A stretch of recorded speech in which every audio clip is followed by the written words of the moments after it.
Hello, I'm Michael Loftus, and this is my home in Federalsburg, Maryland, here on the eastern shore, east of the Chesapeake Bay, that is. And this is October, the fall of the year, 1974.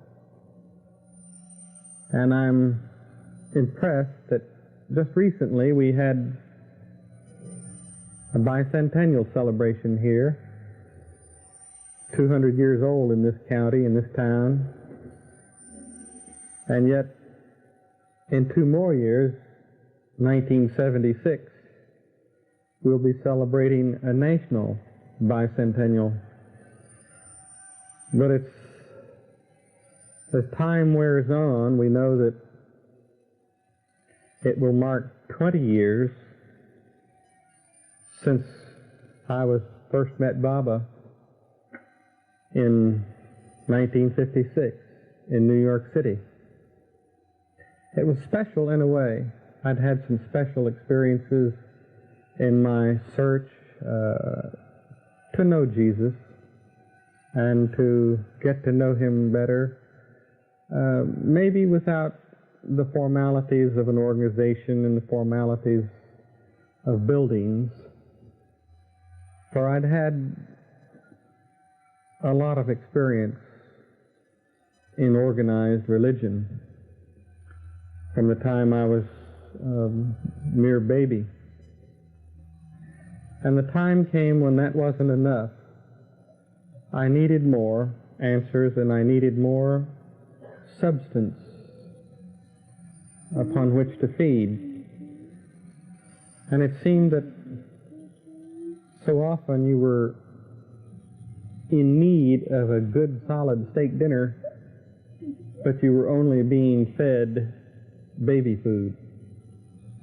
I needed more, and I looked for more. I pursued more. And in that quest, I became a Sufi in 1954. And there, just as Jesus had once said, wherever 2 or 3 of you gather together, therein you constitute a church, in your questing, searching, pursuing.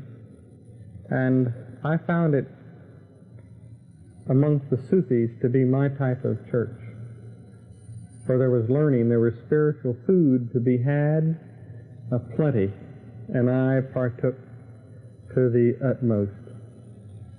And there I learned of this name, Meher Baba. And one night in my prayers to Jesus, I said, do you mind if I talk to this Meher Baba? And I felt a cool, fresh breeze come over my face. To me, it was, well, how do you interpret a prayer and the answer to a prayer? I felt that it was an ascent.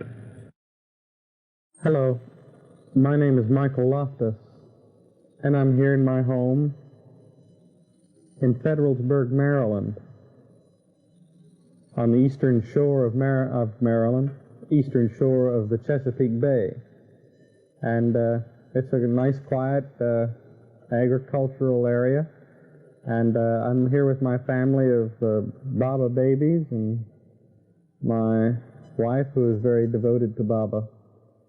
And I'm very happy to be able to share with you some experiences I had with Meher Baba, particularly in the 1956 Sahavas and the 1958 Sahavas.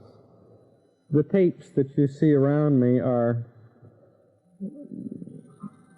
tapes that it was my privilege and concern to take in 1956, when I traveled with Baba from New York to Myrtle Beach to Washington to Los Angeles and Mayor Mount in Ohio, and then to San Francisco.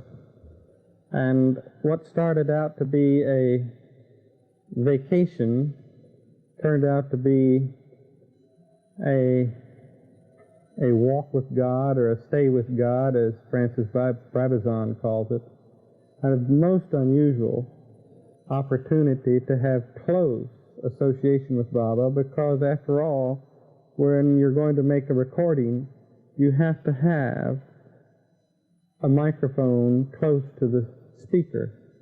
In that case, the microphone had to be close to the interpreter, usually Adi Irani or Eric Jesawala, sometimes Maharaji, or other Mandali, but that placing of the microphone placed me very close to Baba. I thought I was pulling a fast one on Baba and thereby getting a closeness to him.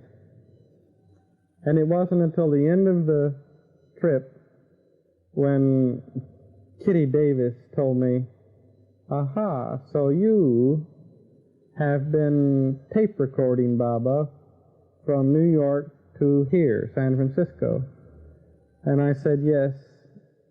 And she says, "Whenever Baba wants to snare someone in his net, he gives them a job around him someplace. It might be arranging flowers, it might be dusting or sweeping around him, but the work he assigns is right around him close, so that the intended fish will be caught in his net." I was caught in his net of magnetic tape, or via magnetic tape. I was caught in his net. I first learned of Baba in 1954 when I became a member of the Sufi group in Washington, D.C.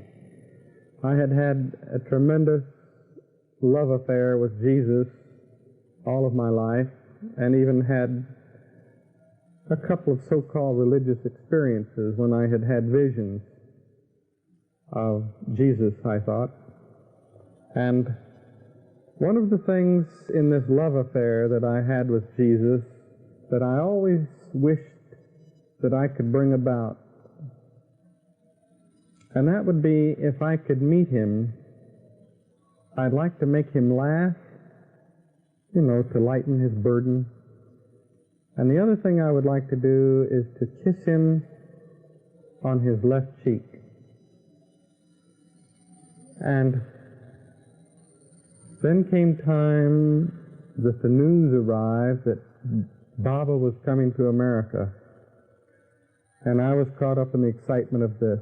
And I asked Jesus in a prayer if he minded my talking to Baba, and I felt this very cool, fresh breeze blow on my face, this sweet-smelling breeze. And it was like the breeze that one would associate, or the cool, sweet air that you sense around the saints, around the most holy people, and you would sense around Baba. I took it as an ascent, and I got to have this transfer in my own heart and mind as to who Baba was, simply Jesus returned. So time came for my appointment and my wife's appointment. She was then my secretary. And we drove to New York with Will Belote, and we know that it was always difficult for one to get to the master, and all sorts of obstacles will be put in your path. In this case, it was a driving rainstorm, and it was just no visibility, lots of swirling mist and driving rain. The trucks on the New Jersey Turnpike would sweep up the liquid from the highway. You just couldn't see. So you prayed and you pressed on the accelerator and you charged on to be there in time for your appointment. You don't travel that way without some wrenching of your nerves. And I remember pulling into the Delmonico Hotel, arranging for the parking and going upstairs for my interview. And here the moment of truth came, and I heard my name being called to go in and meet face to face with the Master. Climax had begun, this mad rush to the Master. I was in the hotel room, I heard my name being called, and I went into the room to meet Meher Baba. And he was sitting on a chaise lounge at the opposite end of the room, and a tremendous smile was on his face. And he was there, and he was sitting upward in his chaise lounge as though reaching for me. I wasn't quite sure with the upraised arms if he wanted to shake two hands at once or take my hands, or whether he wanted to have a Mexican abrazo embrace type of thing, or just what he wanted. But no, I'm nearing him, and he reaches up for my face, and he takes my face in his hands, and he brings my lips to make me kiss him on the left cheek. Well, I was astounded. No one knew of that secret wish, but he did, and he made me do it. So I sat, he had me sit beside him on the chaise lounge, and I thought, this is so wonderful, just being here. Maybe if I can strike up a lively conversation, he'll let me stay a while. So I said the only thing that I could think of at the time, and that was,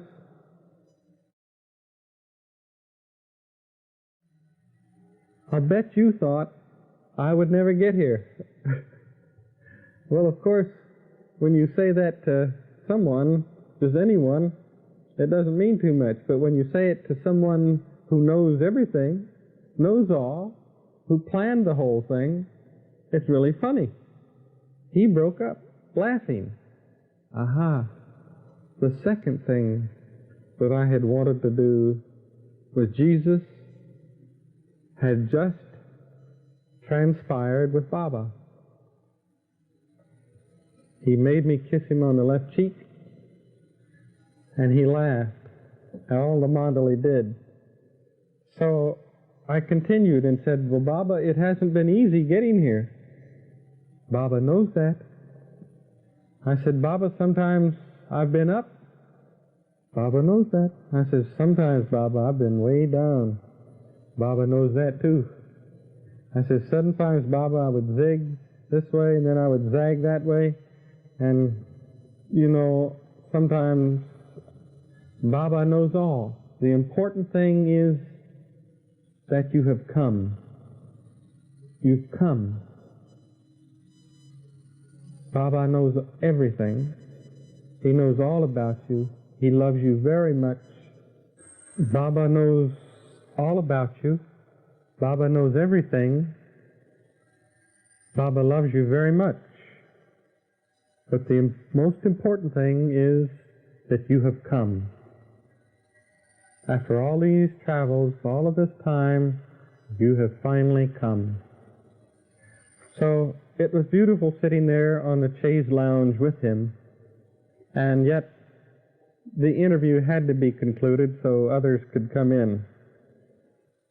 I was just as giddy and flushed, and he put his hand on my forehead and on my face so that it would cool me. And I found this would happen again and again, that I either felt so inadequate with him or unworthy with him that I'd be embarrassed, deeply shy, and he would have to cool my face. Once he did this, then I could function with him. I could talk and converse and think with him. After I exited from the room, my wife-to-be came in to see Baba, Dee, and she had a wonderful visit with him, just as exhilarating and just as intoxicating as mine had been. And she told Baba that she loved me very much, and he says he knew that, and said that I loved her very much, but that I didn't know it yet. So here was a man who's eventually going to marry this person, but he didn't know it yet that he loved her. It became a shock later on to be told by Baba that I loved him very much, but I didn't know it yet. I had to conclude that anyone who doesn't know that he loves his master and who doesn't know that he loves his wife to be in the future must be a person.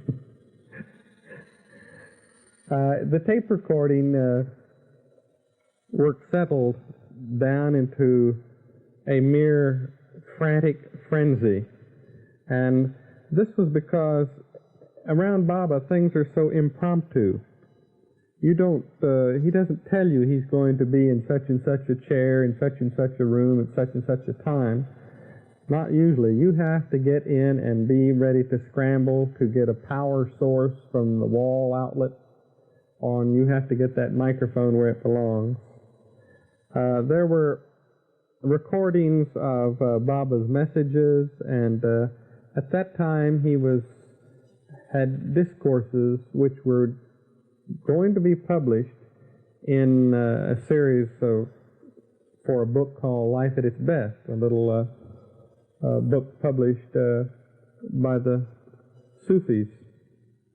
And some of these tape recordings were of these discourses, such as Baba's message and the eternal now, the real gift, which were to be published at that time in a book called Life at Its Best, a beautiful little book published by Peter Popper Press. And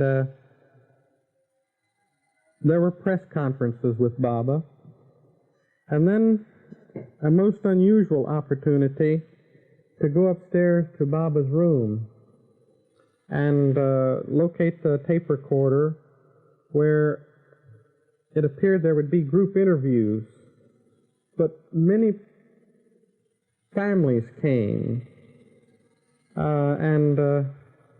For instance, the Monday night group would have different people come as families. And there were a beautiful sequence that I witnessed between Baba and Fred and Ella Winterfeld. And the electricity in the room rose to such a current and a high voltage that, you know, it made my skin prickle and my hair feel like, you know, it was blistering or something, my scalp and my face. Intense pressure in that room because of Baba's love for these two people. He called them gems. Gems who worked for Baba. A beautiful moment. Again, when Sam Cohen came in by himself, and Baba said, "Sam, there was a time when you didn't need food, and you didn't need clothing, and you didn't need a roof over your head. And what happened, Sam?" And Sam says, "You gotta live. And in the West here, it's different. You've got to have something to eat, and food, clothing, shelter. And you have to go to work, Baba. Baba will send for you, and he will want you to come to India, and it'll be like the old days. You and Baba like the old days." That was another high voltage moment when it went up so high that it really is physical.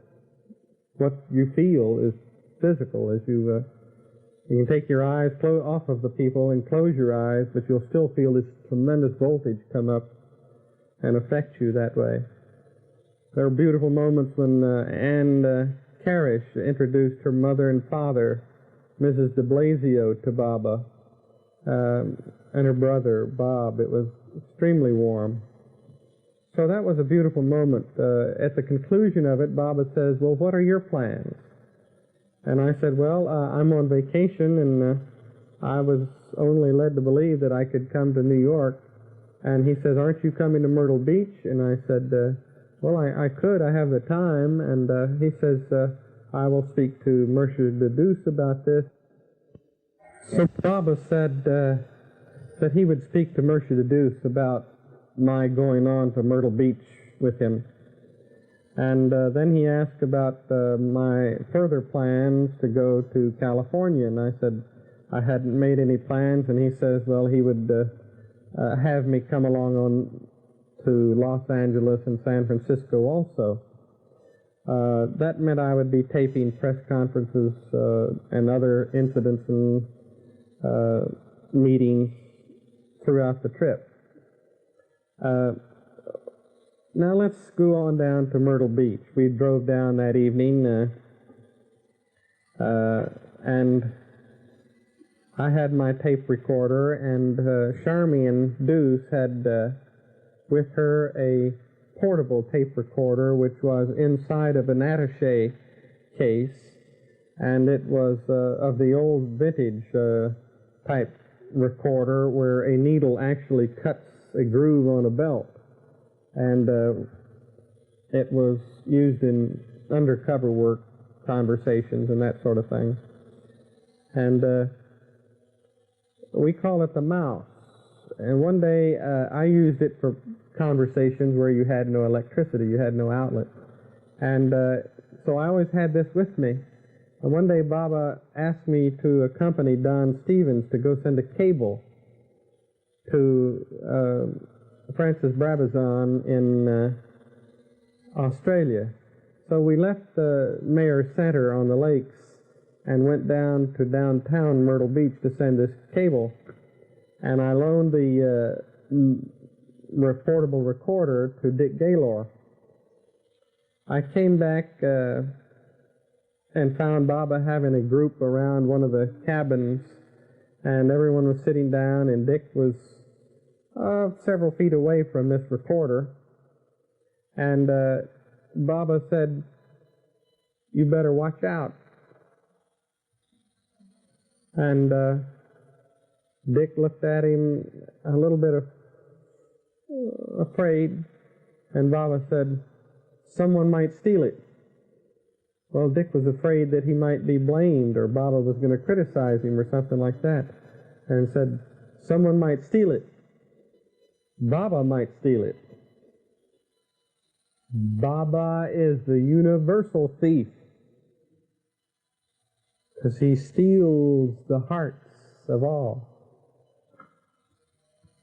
It's a very sweet thing. Made Dick quite relieved. It made us all feel warm and wonderful inside. Baba, the universal thief, he steals the hearts of all. How true. Another poignant moment came when there was an announcement, everybody go up to the barn. Hurry, hurry, everybody to the barn. Well, people take off, start running and start walking and getting to automobiles and other rides so they can go to the barn. Well, I was lugging this very heavy tape recorder. It was weighed. So everybody's in this pell-mell rush to get to the barn. Some are running and some are walking. Some are bicycles and some rush for automobiles. And I was lugging this tape recorder, which weighed about 40 pounds, I think. It was a tremendously heavy thing, and I ran all the way. Baba had gone up in a car, was already sitting there patiently waiting for the first arrivals. And I was the first one there, so I quickly plugged in the tape recorder, got the microphone out, set it by the chair, and sagged. And while I had sagging, Baba said something. Erish translated it to say, Michael, Baba says you don't know it, but you love him very much. And I said, oh, I do know, Baba. Don't you remember those walks that we used to have, and that we would take a walk down by the lake in Greenbelt, Maryland, and We would tell each other stories and tell each other jokes. And I said, one night, Baba, I wanted to see Jesus' face. I wanted to see him so badly. The feeling was intense. I had to see him. And I said, you know what happened, Baba? I saw something. I saw something there that night. I said, it was something, Baba. And Baba said, it was Baba that you saw that night. Whew. Think of that.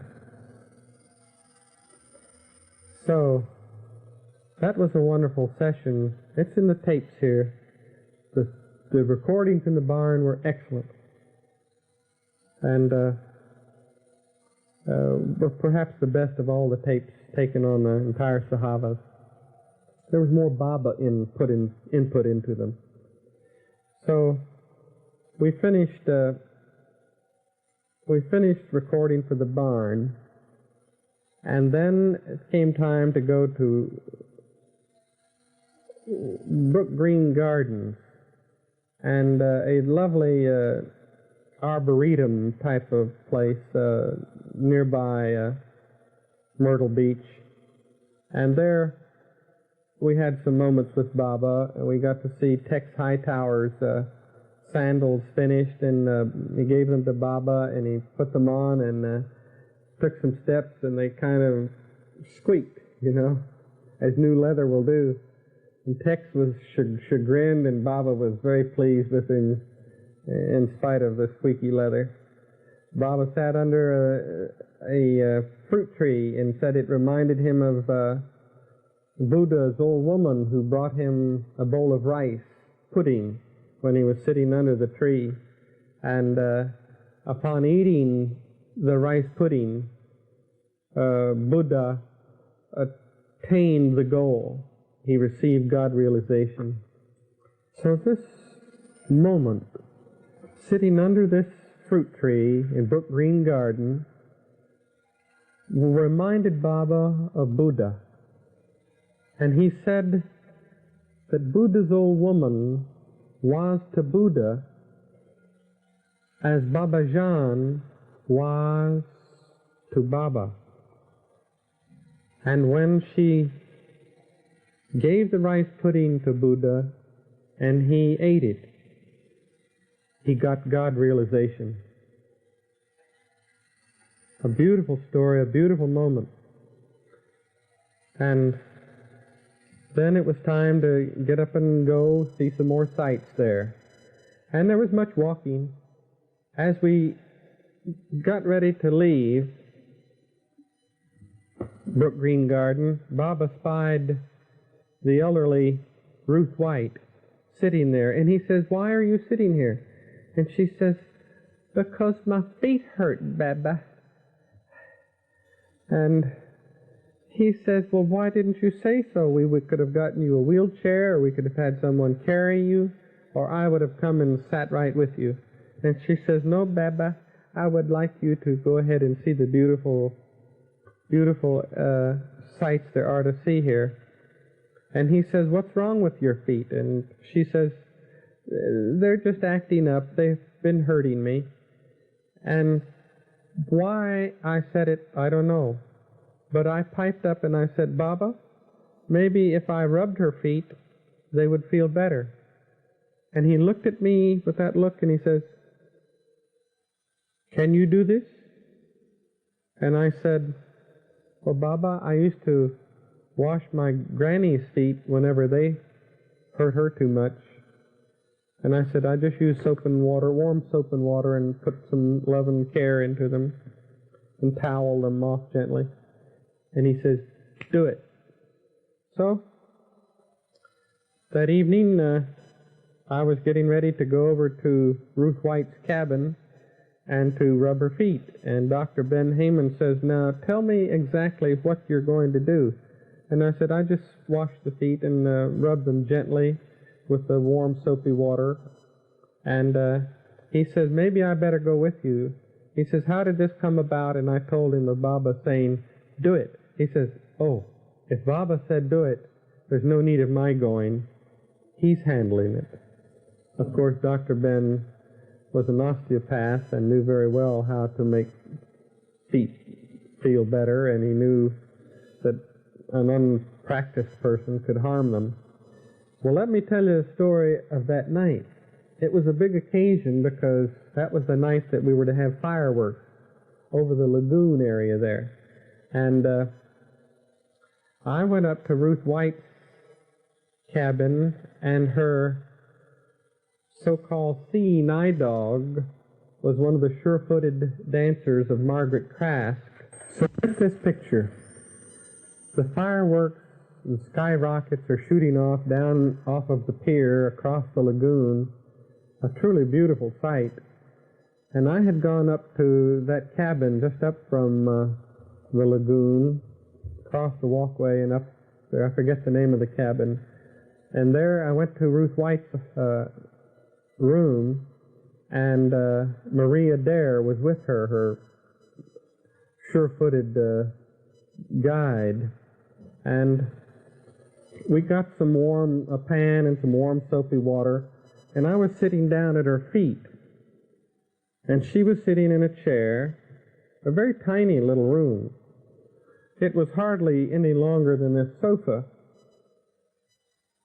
Hardly any longer than this, because she had just a cot and then a chair at the end of it. That's all the room there was. And a room for a chair beside it. And then sits in the door. So I'm sitting here, she's in the chair, Maria Adair sitting on the sofa, and I'm down on the floor and just, you know, softly rubbing her feet and in this warm soapy water. And all of a sudden I got the sensation to look up from her feet and look up, and Baba had appeared. I don't mean a vision. He came as quickly as a vision would come, but he had walked, and he was actually standing there, and he put his finger to his lips to shush me and to shush Marie, so that we would not make a sound, and he would just stand at the very back of Ruth White.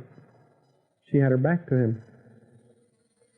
And we sat that way almost in a moment of suspension or something, because I go up when he's around. And yet it was silence. We absolutely were silent. I was trying to keep on about my work, and Marie was, you know, she was in a tremendous state of transcendency or something, because Baba had come to see if we were doing our job, I think, and also maybe other reasons, but it was a very special moment. Obviously, my words don't describe the feeling when this man came that close to us and wanted to see that the thing was going on properly and that she was well and being well taken care of.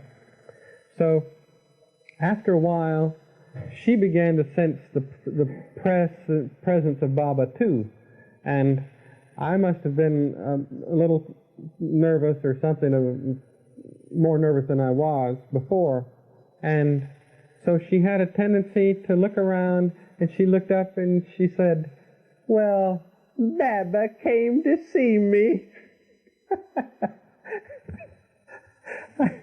You know, it was so beautiful.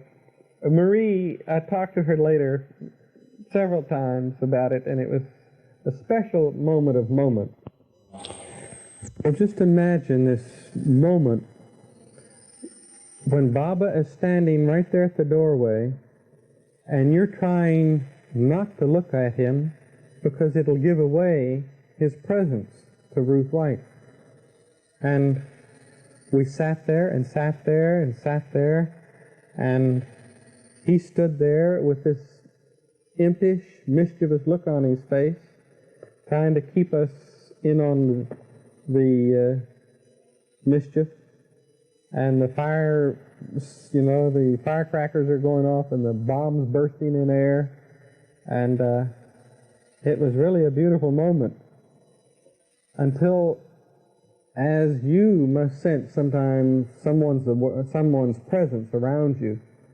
And so it happened then. And eventually Ruth White turned and looked, and she saw Baba, and in that granny-like way says, "Well, Baba came to see me." And we were just so beside ourselves, and he put his hand on her, and we just sat there for a while, and totally separate on earth from everyone, just for those precious moments. Something one never will forget. It came time then to leave Myrtle Beach and rush to Washington to be part of the advance preparation and reception party for Baba in Washington. And we had our embraces with Baba and goodbyes, and Don Sprinkle, Will Belote, Bob de Blasio, and myself drove to Washington, D.C. And in Washington, I was able to invite my mother to meet Baba, my sister and her husband, and it was very wonderful. An unusual thing, he told my brother-in-law, in answer to a question, I will answer you in a dream someday. I don't know whether he's been answered or not. We flew to California, and a press conference came up very quickly at the Knickerbocker Hotel, and the reporter came in and listened and went out and ignored what Baba told him and said to him and printed something that he wanted to print. The photographer stayed and said, do this, now hold your head this way, now sit this way or that. And Baba, strangely enough, allowed himself to be arranged or dictated to by this photographer, who would say, now, you almost type in a baby talk. And finally he says, I don't know who you are or what you are, but whatever else you are, I think you're a good man. And it struck me as being very funny. But he left the room, and then Marion Florsheim came in. Marion Florsheim came to the door and asked Baba what he wanted to eat, and he said red snapper and a few vegetables. And get this picture now. This is just a little kind of sitting room, and the Mandali is off in a bedroom over here, and I'm alone with Baba. She exited, and I'm alone. Pretty soon Kitty Davy came and says, what will you have for dinner tonight, Baba? And he said, red snapper. Marion Florsheim knows it, so that's two of you who know. But only bring me one order, So we're quiet there. He's sitting on like a little love seat. There's a big bunch of flowers, and I'm sitting on the other love seat on the other side of that. So it was one of these kind of comedy routines where if you wanted to say something, you had to lean forward and talk around this big array of flowers. So I said, Baba, can I ask you a question? Nobody in the room now to interpret. And I got the impression that I could interpret for, just being with him. So he said, sure.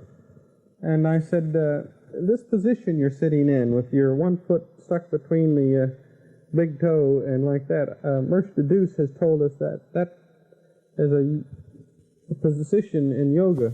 Is that correct? He said, yes, that's correct.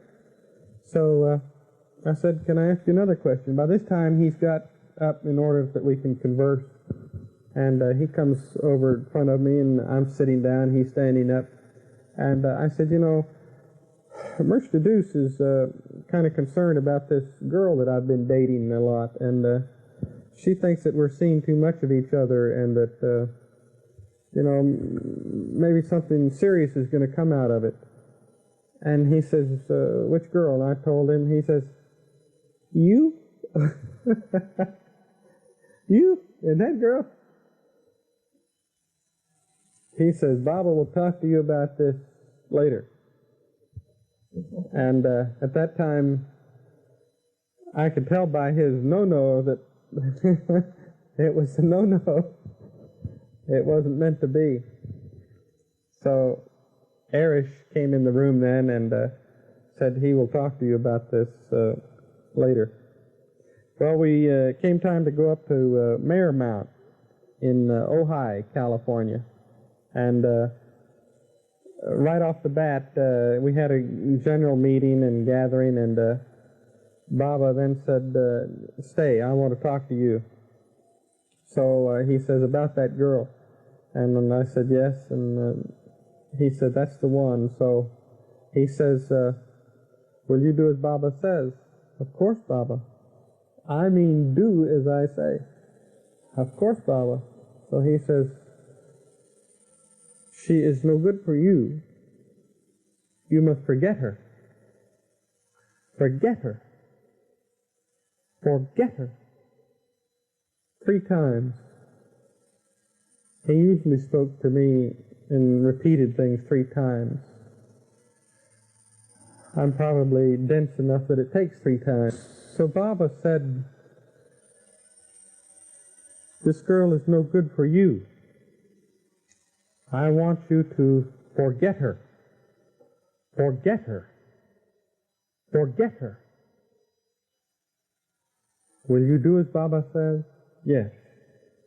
Baba says, if you will forget her, Baba will give you something wonderful. Wonderful. Wonderful. And when you come to India and return, Baba will turn the key for you. So I exited from the building, and lo and behold, this girl was around every corner, every place I turned, this girl, and I'm trying to forget her already, forgetting her as fast as I can. So, how fast can you forget? Just as fast as I can. So, we came back in the room a little bit later, and Baba said something or other about, there was another chance to be alone with us. I said, Baba, can I ask you another question? He said, yeah. I said, you remember how you touched my hands, and I did such a wonderful job with Ruth White? I said, is there anything in my being that means that I'm going to be a healer with my hands? He says, you? Out. Out.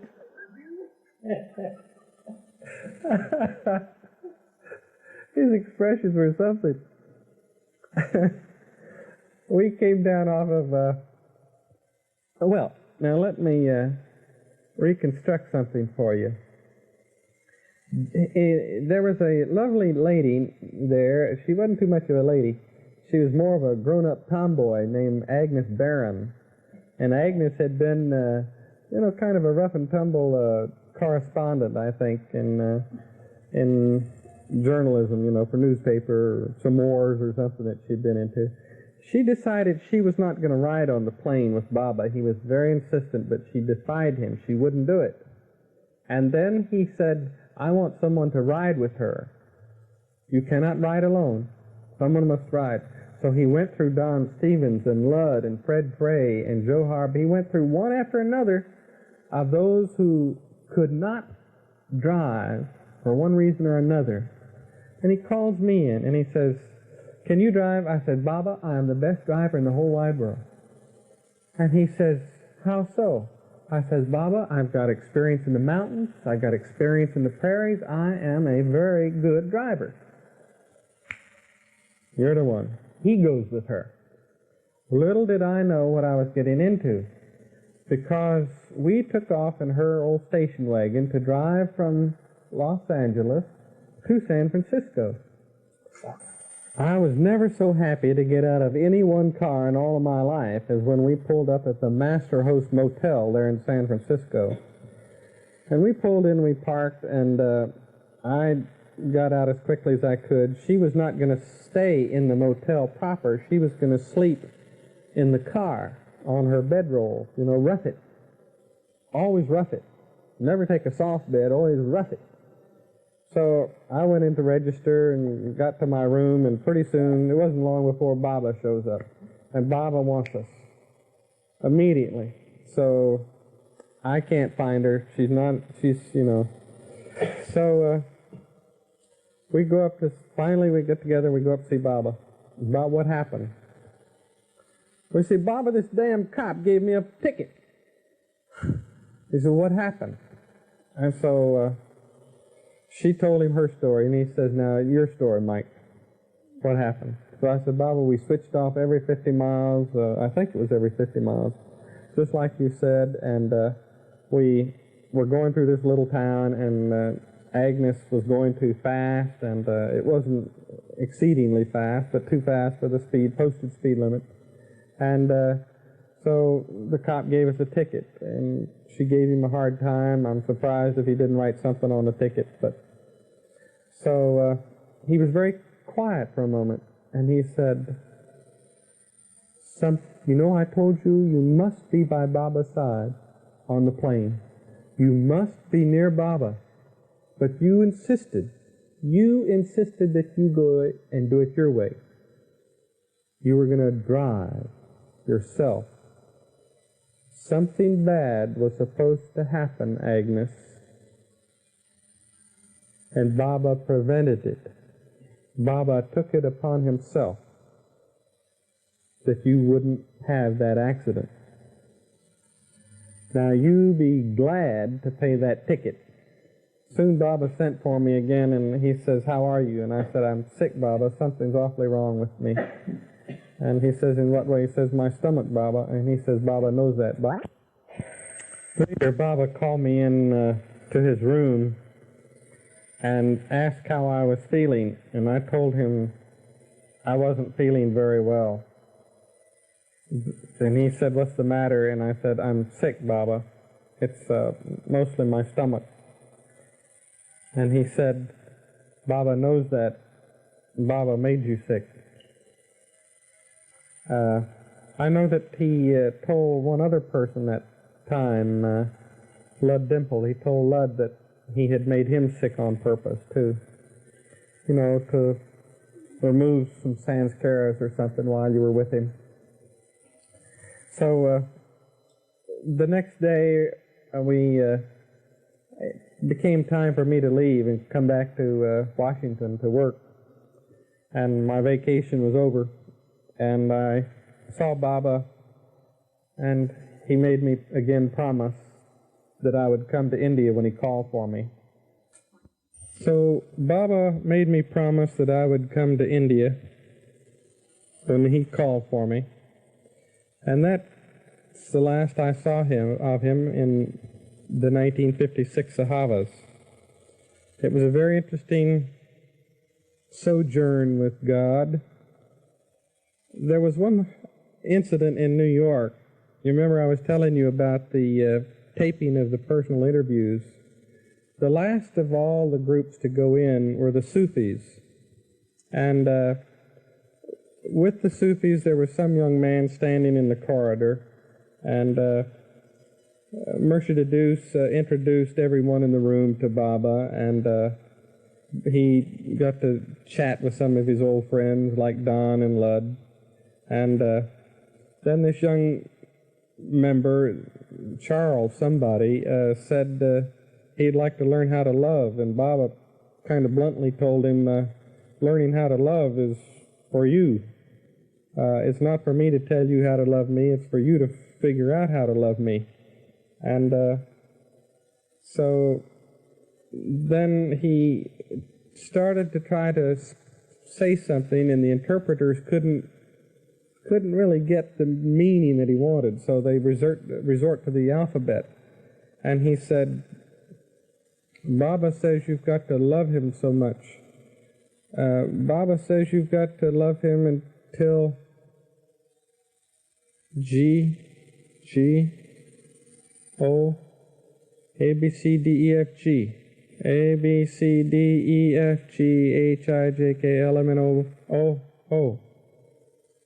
A, B, C, D, E, F, G, H, I, J, K, O, O. A, B, C, D, E, F, Baba says that you have to love him so much until you are goofy with love for him. And my mind quickly saw the sound sameness with Sufi, and I said, Baba, does that mean that you would have us be goofy Sufis? And he loved that play on words, so he says, goofy Sufis, that's it. You've got to be goofy with love for Baba. And from then on, I signed all of my letters to him as your blue-eyed goofy Sufi. Others have, not knowing this participation by Baba about goofy with love, I wish they could hear the story of how it really happened. In 1958, when Baba came, there were many more precious moments. I remember Baba called me in one time and he says, you have some money for Baba? And I said, yes. And he said, give it to me. In 1958, the Sahavas took place mostly at Myrtle Beach. And one day Baba called me into the interview cabin. I guess it was the first day I was there. And he says, you have some money for Baba? And I said, yes. He said, give it to me. So I said, I don't have it with me. He says, how much is there? And I said, $1,326.51. Although I have it in the credit union and it's earning interest all the time, but I can call them and have them wire it to us. And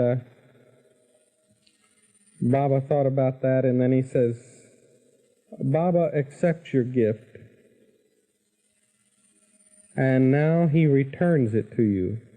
He appreciates what you have done, but he doesn't touch money. But he accepts it from you, but he gives it right back to you, because you're going to need it. And sure enough, when I got back from the Sahavas, I was separated from my job.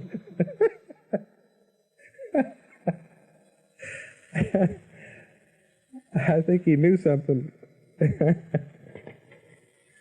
Later he called me in and he says,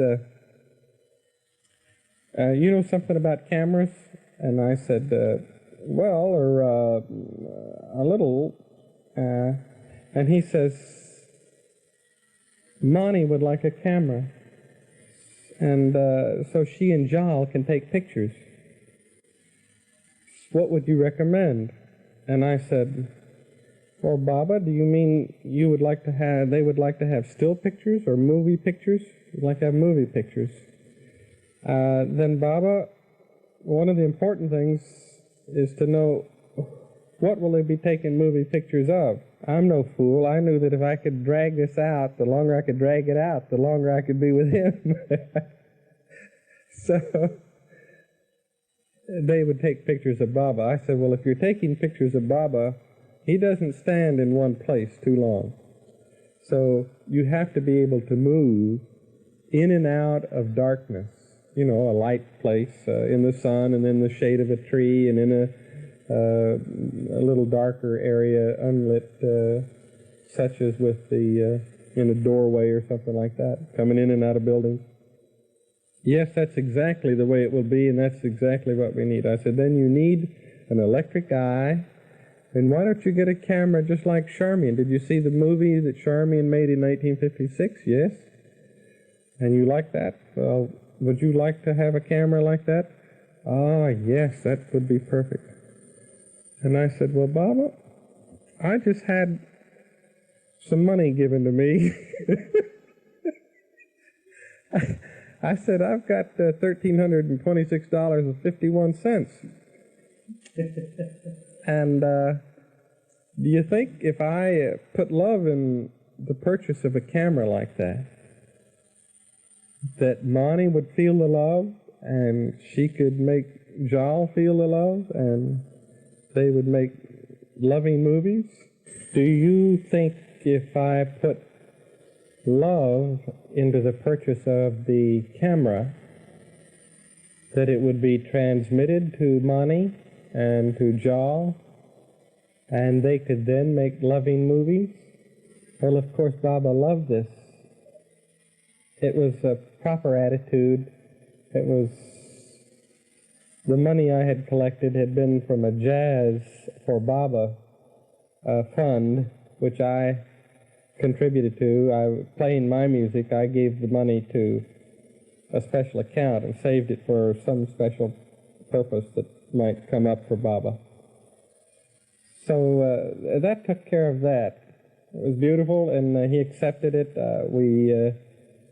We purchased it from Bell and Howell, and we expedited it all the way through to Myrtle Beach, and it was a very happy gift that we were able to make. Because Baba didn't allow any press conferences in 1958, and nor did he allow any tape recordings to be made. And this freed my hand just to be with him, and to, when I couldn't be with him, to enjoy company of people you like.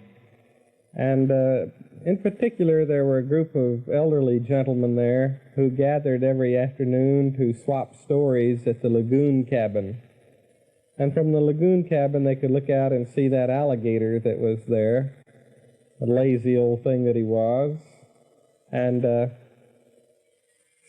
swapping their stories, they became so adept at it and so good at it that they could, we got the idea that we could almost put on a little skit, put on a show.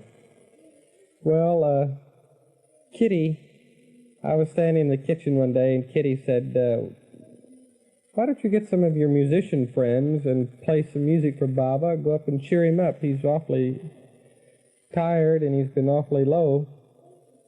So I said, well, maybe he could, play the drums for us. And we proceeded to try to get together a little orchestra where we could go play. It almost came off that way, but the next morning, Baba announced that the men are going to put on a big program, a variety program to entertain Baba.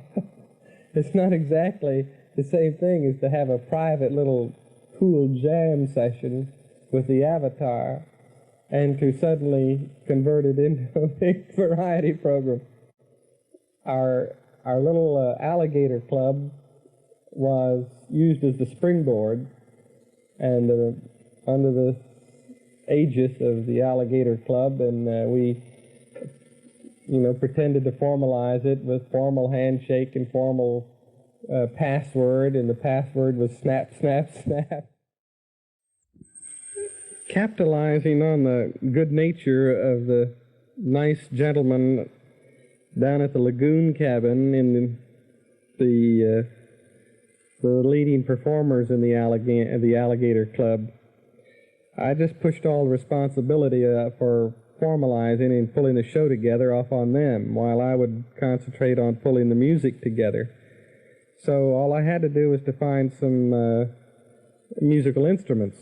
And someone said the only music around here are those instruments over at the Air Force Base. So we went over to the Air Force Base, and for some reason, only when you're around Baba do things work this way. But we went to the Special Service Department, and there was a nice-looking young lady there who was in charge of Special Services, the service club, and took us to the music room. And there, Henry Cashouty had a selection of any number of trombones. Worth Lane had a selection of bass fiddles, and we needed a piano. So Julian de Grey had a choice of one or two pianos. Not only that, but we picked up some bongos that Baba might like to play. Having located the instruments, what do you do with them? Well, we simply requested a truck and marched off of that Air Force Base without signing our name to anything. The guard saluted us as we drove out with all of this Army Air Force equipment, and nobody stopped us yet. So we took it to the barn and had ourselves some practice. Frank Eaton, who was caretaker down at the center, played saxophone in some local dance bands. So we had a Baba Lovers band, and I was showing Irwin the thing downstairs where it's called the Master Swingers we had across the backdrop of the portion of the stage where the band was. The Master Swingers. We swing for the master, all right. Then Harry Florsheim was able to kind of condition Baba that we would not be making fun jokes at anyone's expense and poking fun at anybody too much. And I was just reminiscing about the program that we had. It opened, well, Baba was pleased with this attitude, but little did we expect. All we wanted was make him laugh, but little did we expect that he would cry from laughing so hard.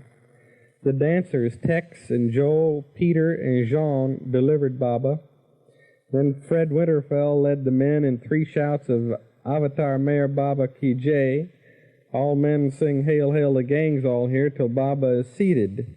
So the barn was absolutely packed and everyone singing Hail, Hail, the gang's all here until Baba was seated. Then, as master of ceremonies, I welcomed Baba down to this level and assured Baba that we wouldn't mix him up with ourselves. The band then played When the Saints Go Marching In.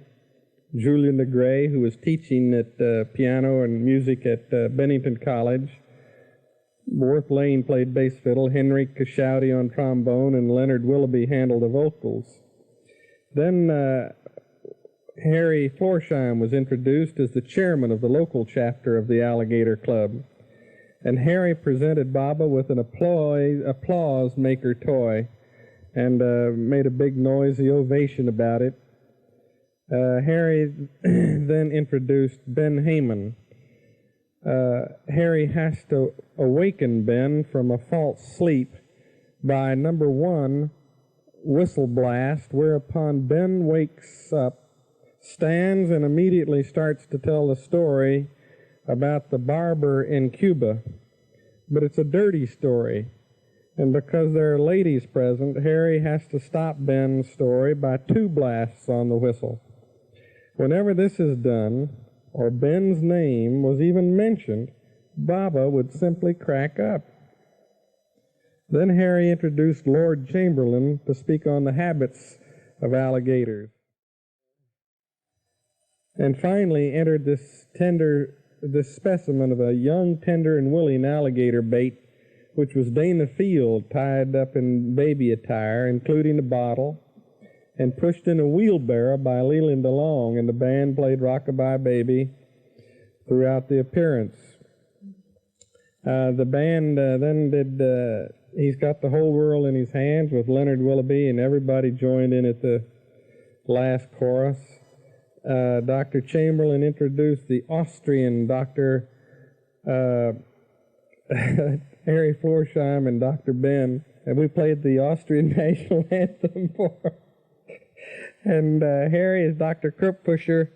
Harry welcomes Baba to Austria, while Dr. Schmaltzgeschick, Ben, sleeps. Dr. Krupfuscher quickly treats Fred Winterfeld, and Marco assisted all the while by Nurse Marvin Campen. Then we operated on patient Max for the removal of his sanscaras, which, as I remember, were like hot dogs or something, or sausages all strung together that came out of him. There was a pretty song written by Harold Rudd and sung by Leonard Willoughby, accompanied by Julian DeGray, called A Moment.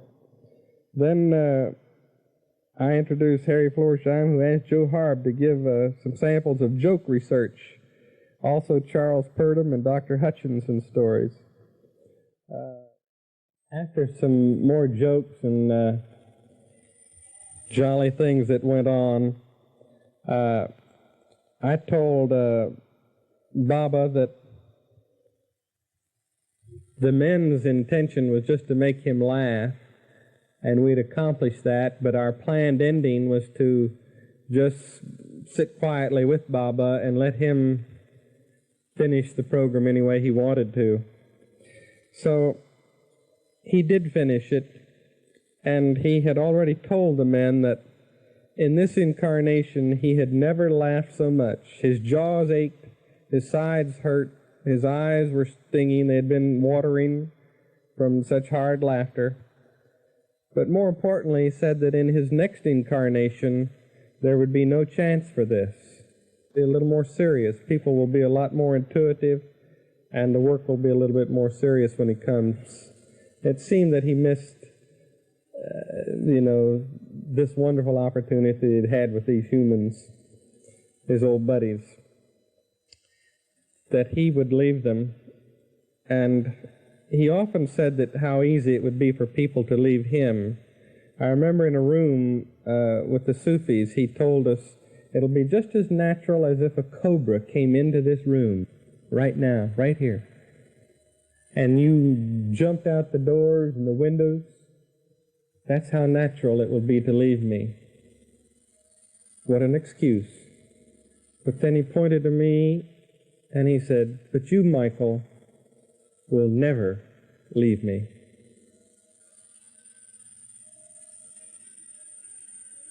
What a moment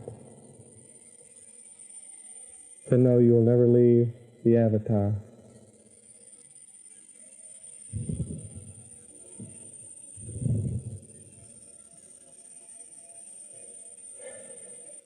Baba dropped the body, but at the time of his dropping of his body, my whole feeling was that he has been so close to me when we're separated that he never leaves. He never leaves me. As he said, I never come, I never go. He left me his example. He made me confident of my path to God. I know that path. That's why you can never leave it. He never leaves me, and I never leave him. Thank you.